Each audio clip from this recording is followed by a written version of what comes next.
የዲጂታል ኢኮኖሚ ግንባታ በኢትዮጵያ በልዩ ትኩረት እየተሰራበት ውጤትም እየተገኘበት ያለ ተግባር ነው። የዚህ ልዩ ትግበራ ውጤትም ዛሬ ላይ በኢትዮጵያ በየዓመቱ 18.5 ትሪሊዮን ብር የገንዘብ ዝውውር በዲጂታል መልኩ እንዲከናወን አስችሏል። ከዚህም በላይ የሚጠቀሱ የአገልግሎት አሰጣጥና በሌሎች ዘርፎችም የሚገለጽ ውጤትም ተስተውሏል። ዛሬ በተጀመረው በሁለተኛው የኢትዮጵያ ዲጂታል ክፍያ ጉባኤ ምክትል ጠቅላይ ሚኒስትር ተመስገን ጥሩነህ ያነሱት ሐሳብም ይህ ነው። ኢትዮጵያ በዘርፉ የሚታይና የሚለካ ለውጥ አምጥታለች።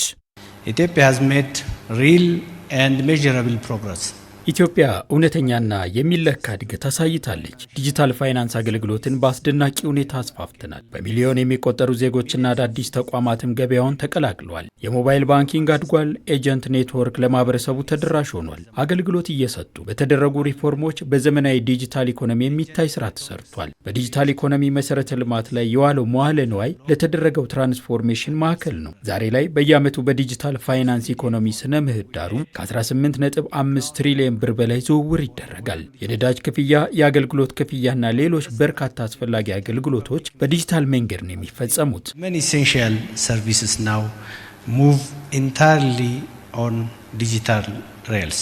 የብሔራዊ ባንክ ገዢ ዶክተር ኢዮብ ተካልኝ የዲጂታል ትራንስፎርሜሽን ትግበራው አስፈላጊ መሰረተ ልማቶችን በመገንባትና አካታችነትን ታሳቢ ባደረገ መልኩ እየተሰራ መሆኑን በኮንፈረንሱ መክፈቻ አንስተዋል። ኢትዮጵያ like many emerging economies is embracing this digital transformation with great potential.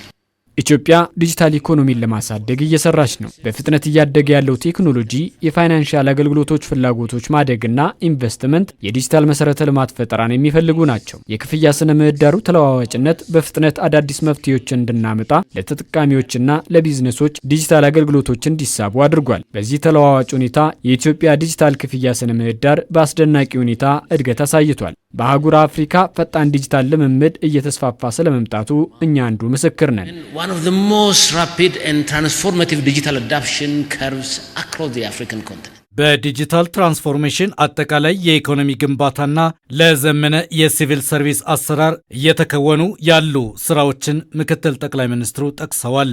Digital ID FIDA is giving millions of citizens ብሔራዊ መታወቂያ ፋይዳ በሚሊዮን ለሚቆጠሩ ዜጎች ተሰጥቷል። ይህም በታማኝ መንገድ አገልግሎቶችን እንዲያገኙ ያደርጋል። ከባንኮች፣ ከቴሌ፣ ከፊንቴኮችና ከህዝባዊ አገልግሎቶች ጋር የተሳሰረን በመሆኑ በርካታ ስራዎች በዲጂታል መንገድ እንዲሆኑ እድል ከፍቷል። ለምሳሌ በኢንተርኔት የታገዙ መንግስታዊ አገልግሎቶችና የመሶብ አንድ ማዕከል አገልግሎት በመቶዎች የሚቆጠሩ አገልግሎቶችን በኦንላይን ለማግኘት ያስችላል።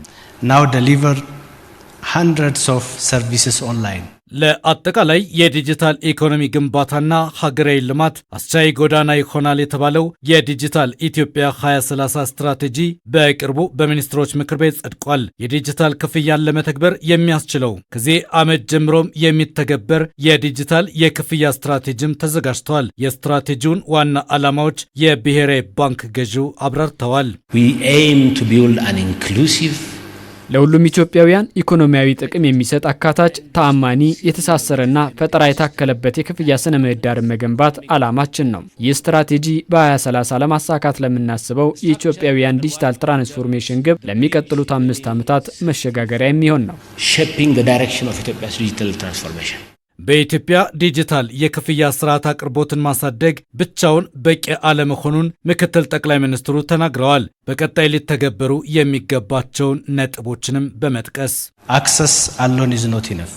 ነገር ግን ተጠቃሚነት ብቻውን በቂ አይደለም። አሁን ትኩረት ማድረግ ያለብን ትርጉም ያለው አገልግሎት ላይ ነው። በርካታ ኢትዮጵያውያን አሁንም ዲጂታል የክፍያ ስርዓትን በመደበኛነት እየተጠቀሙ አይደለም። በወንድና በሴት መካከል፣ በገጠርና በከተማ መካከል፣ በመደበኛና መደበኛ ባልሆኑ ኢንተርፕራይዞች መካከል ልዩነት አለ። በርካታ ዜጎች አሁንም ፍላጎትና አመኔታ ወይም ግንኙነት የላቸውም። የችግር ነው፣ ግን ደግሞ ትልቁ እድላችን ነው። And also our greatest opportunity.